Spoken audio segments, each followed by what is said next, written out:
حرام کھانے والا اور حرام کرنے والا اس کے لیے با ادب رہنا بہت مشکل ہو جاتا ہے.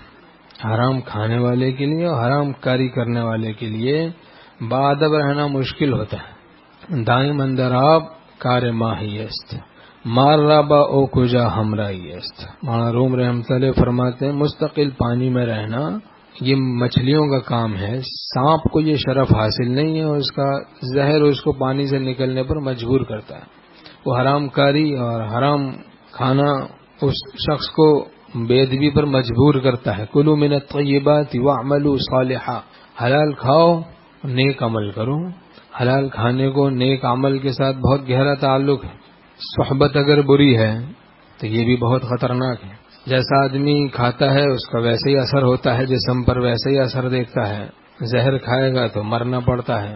بیجا اعتراض جو ہوتا ہے، فضول لغو اعتراض اکثر جہالت کی وجہ سے ہوتا ہے یا تکبر کی وجہ سے. اعتراض کے ساتھ اعتقاد جمع نہیں ہوتا. کسی سے نفع پہنچ رہا ہو اس سے نفع قطع کرنے کا گر کیا ہے بھائی، یہ بھی سیکھ لیں. کبھی کوئی چاہے کہ نفع کا سوئچ آف کرنا، کبھی کوئی نفع کا سوئچ آف کرنا چاہے تو اس کا طریقہ کیا ہے، اس کا بھی طریقہ پتا ہونا چاہیے نا. معلوم بھی پتا ہونا چاہیے کہ نہیں ہونا چاہیے. پتہ اس لیے ہونا چاہیے تاکہ آف نہ کریں. تو بد اعتقادی سے نفع بند ہو جاتا ہے. کسی سے بد اعتقاد ہو جائے تو نفع ہو رہا ہوگا بند ہو جائے گا، کیونکہ نفع کے لیے شرط اعتقاد ہے. حضرت حکیم الامت مجدد الملت مولانا شبلی صاحب تھانوی رحمۃ اللہ نے فرمایا جو شیخ کامل ہوتا ہے وہ نائب نبی ہوتا ہے. اس کی برکت سے قلوب میں انوار و برکات آتے ہیں. یعنی آدمی کو نیک اعمال کی توفیقات وغیرہ اس طرح علوم و معارف بہت کچھ نورانیت روحانیت یہ کچھ ملتی رہتی ہے باطن میں. لیکن شرط اس سے اعتقاد ہے. شرط اس سے اعتقاد ہے. شرط ہے نفع کی شرط اعتقاد. اعتراض کے ساتھ اعتقاد جمع نہیں ہوتا.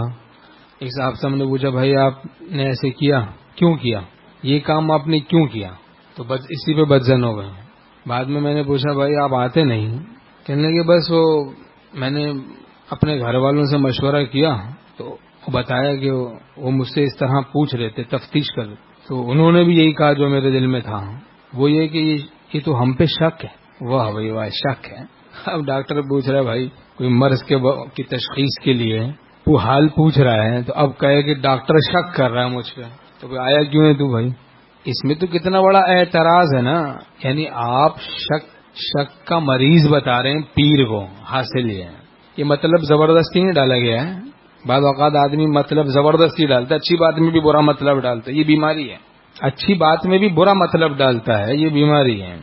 تو ہمارے شیخ رحمۃ اللہ فرماتے تھے دو چیزوں نے بہت سے لوگوں کو اللہ والوں سے دور کیا. ایک تو بدگمانی، تو شیطان بدگمانی ڈالتا ہے. جہاں آدمی دین سیکھ رہا ہوتا ہے وہاں کے بارے میں بدگمانی ڈالتا ہے، زیادہ کوشش میں رہتا ہے، اور جس پہ خدا کا فضل ہوتا ہے وہ اس کے چکر میں ہی نہیں آتا. بعضوں میں ایک مرض ہوتا ہے کہ وہ دینی خدام میں چاہتے ہیں کہ جوڑ نہ ہو توڑ رہے. فسادی قسم کے لوگ ہوتے ہیں، فساد مچانا، امن نہیں چاہتے، دل ٹوٹے رہے ہیں، لوگ جھگڑتے رہے، امت میں فتنہ رہے، فساد رہے.